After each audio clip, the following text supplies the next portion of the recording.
नमस्ते। आज हम लोग देख रहे हैं कक्षा 8 अध्याय 6 मानव संसाधन। ये भूगोल की बुक है और ये हमारा लास्ट चैप्टर है। हमारे चैप्टर का नाम है मानव संसाधन, यानी मानव जो है एक संसाधन के रूप में। तो इसे हम मानव संसाधन मंत्रालय के अंतर्गत देखते हैं कि इसका निर्माण जो है 1985 ईस्वी में भारत में किया गया और अभी इसका नाम जो है शिक्षा मंत्रालय कर दिया गया है। मानव को संसाधन में बदलने के लिए प्रधानमंत्री कौशल विकास योजना जो है 2015 में शुरू की गई थी। और जनसंख्या वितरण के प्रतिरूप को अगर हम देखें तो इसे हम लोग भूपृष्ठ पर जिस प्रकार से लोग फैले हैं उस प्रकार से जनसंख्या वितरण का जो प्रतिरूप होता है, जो पैटर्न होता है, उसे देखते हैं। कहा जाता है कि विश्व की जो जनसंख्या है इसका 90% से अधिक भाग जो है भूपृष्ठ पर लगभग 30% भाग पर निवास करता है और विश्व की 60% लोग जो हैं केवल 10 देशों में रहते हैं। और भारत की जनसंख्या का औसत घनत्व जो देखा जाए तो 382 व्यक्ति प्रति वर्ग किलोमीटर है। वही अगर भारत में सर्वाधिक राज्य में जो जनघनत्व देखा जाए तो 1106 व्यक्ति प्रति वर्ग किलोमीटर के हिसाब से बिहार पहले स्थान पे है। जन घनत्व का अर्थ क्या होता है? जन घनत्व जिस तरह से फसलों का घनत्व होता है उसी तरह से जो मानव का घनत्व होता है, जो पृथ्वी का जो क्षेत्र है वहाँ पर एक इकाई क्षेत्र में रहने वाले लोगों की जो संख्या होती है वो जन घनत्व के रूप में परिभाषित होती है। यदि हम विश्व में देखें तो संपूर्ण विश्व का औसत जन घनत्व जो है 51 व्यक्ति प्रति वर्ग किलोमीटर है। इसमें भी जो है अगर हम सर्वाधिक जनघनत्व की बात करें तो दक्षिण मध्य एशिया, जहाँ पर भारत वगैरह है, वहाँ पर सर्वाधिक जनघनत्व है। वहीं पूर्वी एशिया जो जापान वगैरह का क्षेत्र है, उसके बाद फिर दक्षिण पूर्वी एशिया यानी कि जो हमारा ये म्यांमार, वियतनाम, थाईलैंड वगैरह जो क्षेत्र है वो आता है। और जनसंख्या वितरण को जो प्रभावित करने वाले कारकों की बात करें तो इसमें दो प्रकार के कारक हैं। एक है भौगोलिक और दूसरा है सामाजिक, आर्थिक, सांस्कृतिक।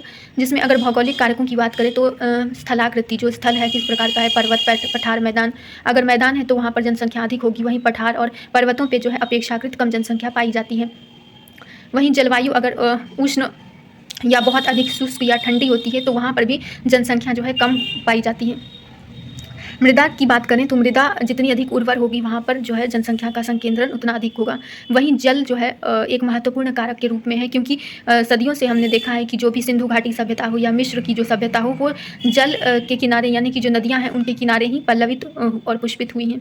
खनिजों का जो है प्रभाव भी एक तरह से जनसंख्या वितरित करने को प्रभावित करता है। जैसे कि अगर हम झड़िया देखें या और भी विश्व के ऐसे खदान प्रदेश देखें तो वहाँ पर लोगों का संकेंद्रण स्वतः हो जाता है। वहीं आर्थिक कारकों के रूप में अगर हम देखें तो जिस प्रकार से जनसंख्या की जो आर्थिक स्थिति जितनी अधिक सुदृढ़ होगी वो जनसंख्या वहाँ पर अधिक संकेंद्रित होगा। सांस्कृतिक रूप से देखें अगर हम कुछ क्षेत्र में, जैसे कि भारत में देखें वाराणसी को, या विश्व में देखें तो जेरूसलम या वेटिकन सिटी, इन सब जगहों पर जो है लोग सांस्कृतिक रूप से जो है अधिक बसना पसंद करते हैं। वहीं सामाजिक कारक में जहाँ शांति हो, स्थिरता हो, सुदृढ़ता हो, वहाँ पर लोग अच्छे से बसना पसंद करते हैं। जनसंख्या परिवर्तन के रूप में अगर हम देखें तो इसका मतलब होता है वैसी निश्चित अवधि जिसमें लोगों की जनसंख्या में परिवर्तन होता है। परिवर्तन किसी एक विशेष वर्ष के संदर्भ में जो है लिया जाता है कि एक समय में उस समय क्या था और उसके सापेक्ष में जो है अब कैसी जनसंख्या है उसको हम लोग देखते हैं। जैसे वर्ष 1804 में वैश्विक जनसंख्या जो है 1 अरब थी, वही 1959 में जो है यह 3 अरब पहुंच गई और ये लगभग 40 साल के बाद जो है लगभग 6 अरब पहुंच गई और अभी यह जो है 8 अरब की जो आंकड़े हैं उसको पार कर चुका है। जन्म दर किसे कहते हैं? जन्म दर का अर्थ है कि प्रति 1000 व्यक्ति पर जीवित जन्म की संख्या, ये जन्म दर कहलाती है। और मृत्यु दर का अर्थ होता है कि प्रति 1000 व्यक्ति पर मृतकों की संख्या। और प्रवास जो है ये किसी क्षेत्र में विशेष में लोगों के आने जाने को प्रवास कहते हैं। मान लें कि कोई क्षेत्र में कुछ लोग जो है आकर बस जाते हैं या कुछ क्षेत्र से लोग जो वहाँ से चले जाते हैं तो वो प्रवास के अंतर्गत कहलाता है। यही 3 कारक जो होते हैं किसी क्षेत्र की जनसंख्या को निर्धारित करते हैं। और अगर हम प्राकृतिक वृद्धि दर की बात करें, नेचुरल जो ग्रोथ रेट होता है, वो एक देश में जो जन्म दर मृत्यु दर का जो अंतर होता है वो प्राकृतिक वृद्धि दर को दर्शाता है। आवास और उत्प्रवास, ये 2 शब्द जो हैं किसी विशेष क्षेत्र में या किसी विशेष अर्थ में प्रयुक्त होते हैं। जब आप्रवास जो है, जब कोई व्यक्ति नए देश में जाता है तो वो आप्रवास कहलाता है। वहीं उत्प्रवास जो होता है, जब व्यक्ति एक देश को छोड़ता है तो वो उत्प्रवास कहलाता है। जनसंख्या संगठन, ये जो होता है पॉपुलेशन का जो कॉम्पोजिशन होता है उसमें हमें यह मालूम चलता है कि वहाँ पर स्त्री पुरुष की संख्या कितनी है, वो किस आयु वर्ग से जो है संबंधित है। 0 से लेकर लगभग 65 वर्ष से ऊपर तक की जो आयु वर्ग होता है इसमें इसको बांटा जाता है। साक्षरता की बात की जाए तो वो साक्षरता उच्च है या न्यून है, व्यवसाय उनका किस प्रकार है, आय व्यय जो है उनकी किस प्रकार है, ये सभी हमें जो है जनसंख्या संगठन से मालूम चलता है। अब जनसंख्या संगठन जो भी होता है उससे हम लोग पिरामिड के रूप में व्यक्त करते हैं। इसे हम लोग आयु और लिंग पिरामिड भी बोलते हैं, जिसमें विभिन्न आयु वर्ग के लोग को उनके जेंडर के हिसाब से जो है बांटा जाता है। इससे हमें क्या पता चलता है कि कुल जनसंख्या में जो आयु वर्ग के लोग हैं वो कितने हैं, और उसके साथ साथ उन जनसंख्या का प्रतिशत जो है प्रत्येक वर्ग में पुरुष और स्त्रियों के रूप में कितना है, ये भी हमें मालूम चलता है। अब जब हम जनसंख्या पिरामिड की बात करते हैं तो इसमें 3 तरह की जो है बातें बताई जाती हैं। एक तो होता है 0 से 15 वर्ष की आयु के जो लोग होते हैं, और दूसरे होते हैं 15 से लेकर जो 15 से लेकर जो है 64 वर्ष तक के आयु वर्ग के लोग। तीसरा होता है 65 वर्ष से अधिक आयु के लोग। तो इसमें जो माना जाता है जो अक्रियाशील आयु वर्ग हैं, जो देश की जो जनसंख्या की जो बात करें कि कमाने वाले वर्ग में, तो 15 से जो 64 वर्ष के जो लोग होते हैं वही कमाते हैं, और उन पर जो है 2 आयु वर्ग के लोग जो है निर्भर होते हैं। एक जो 15 वर्ष से कम आयु वर्ग के लोग होते हैं, और दूसरे जो 65 वर्ष से अधिक आयु वर्ग के लोग होते हैं।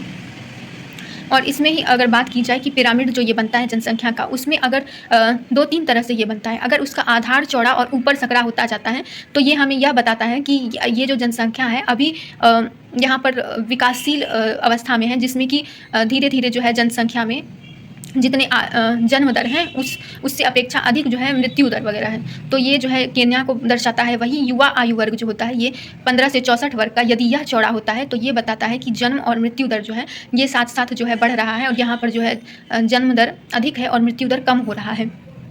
जैसे कि भारत की स्थिति अभी यह देखी जा सकती है, क्योंकि अभी युवा विकासशील देश के रूप में ये भारत जो है उभर रहा है। वहीं अगर हम जापान में देखें तो यहाँ पर क्या हो रहा है कि आधार पर जो है पिरामिड सकरा होता जा रहा है, क्योंकि जन्म दर जो है वो बहुत कम हो गया है, और जब जन्म दर ही बहुत कम हो गया है तो मृत्यु दर भी जो है वो भी बहुत कम हो गया है। तो यहाँ पर जो है धीरे धीरे जो है ये जो आश्रित वर्ग है उसकी जो संख्या जो 65 वर्ष से अधिक आयु वर्ग की है उसमें बढ़ोतरी देखी जा रही है। इसको हम लोग बहुत से अलग अलग उसमें भी देख सकते हैं। यहाँ पर अगर हम देखें कि विश्व में जो 10 देश जहाँ पर सबसे अधिक जनसंख्या है, तो ये सघन घने जो क्षेत्र हैं उसमें चीन, Bharat, US, Indonesia, Brazil, Pakistan, Bangladesh, Nigeria, ये सभी देश जो हैं शामिल हैं। अगर हम देखें विश्व में प्रत्येक 100 लोगों में तो जो एशिया में रहते हैं वो पीले जो रंग से है उसको दर्शाया गया है। यूरोप को जो है वहाँ पर रेड वाले में से दिखाया गया है। अफ्रीका में जो है पर्पल कलर से दिखाया गया है। मध्य और दक्षिण अमेरिका को जो है ये ब्लू कलर से जो फ्रंट लाइन है उसको दिखाया गया है। उत्तर अमेरिका जो है ये हल्का जो है रेडिश कलर में दिखाया गया है, और जो ओशिनिया है वो ग्रीन कलर से दिखाया गया है। तो इसे जो है इस तरह से बताया गया है। यहाँ पर अगर हम बात करें कि विश्व में जो जनसंख्या वृद्धि है वो किस प्रकार से हुई है, तो 500 ईसा पूर्व में लगभग 100 मिलियन लोग थे, और फिर उसके बाद 1000 जो ईस्वी है उसमें 265 मिलियन। फिर जो है ये क्रमिक रूप से बढ़ते बढ़ते यहाँ पर ये अभी लास्ट में जो है 2025 तक जो है इसकी आशंका व्यक्त की गई है 8525 मिलियन के करीब जो है ये जनसंख्या हो जाएगी। ये एक तरह से जो है प्रोजेक्शन होता है। वहीं इसमें 2-3 जो चीज़ों को बताया गया है कि जब जन्म दर से मृत्यु दर अधिक होता है तो जब मृत्यु दर से जन्म दर अधिक हो जाता है तो जनसंख्या में वृद्धि होती है। वहीं अगर जन्म दर और मृत्यु दर समान होती है तो ये जनसंख्या जो होती है लगभग स्थिर रहती है। वहीं अगर यदि जन्म दर जो है मृत्यु दर से अधिक हो जाती है तो ये जनसंख्या जो है कम होने लगती है। ठीक है, और ये हमारा जो है विश्व का जो एक तरह से पैटर्न दिखाया गया है कि प्राकृतिक वृद्धि दर कहाँ पर बहुत अधिक है। तो ये जो अफ्रीका में ब्लू कलर से दिखाया गया है इसमें बताया गया है कि अति उच्च यहाँ पर प्राकृतिक वृद्धि दर है। यहाँ 3% से अधिक जो है ये वार्षिक वृद्धि दर बताई गई है। वहीं अगर भारत और अन्य देश में बात करें तो वो लगभग 2 और सबके आसपास बताई गई है। ठीक है, और यहाँ पे जो है जनसंख्या संगठन में बताया गया है कि प्रत्येक व्यक्ति जो है एक तरह से संसाधन होता है।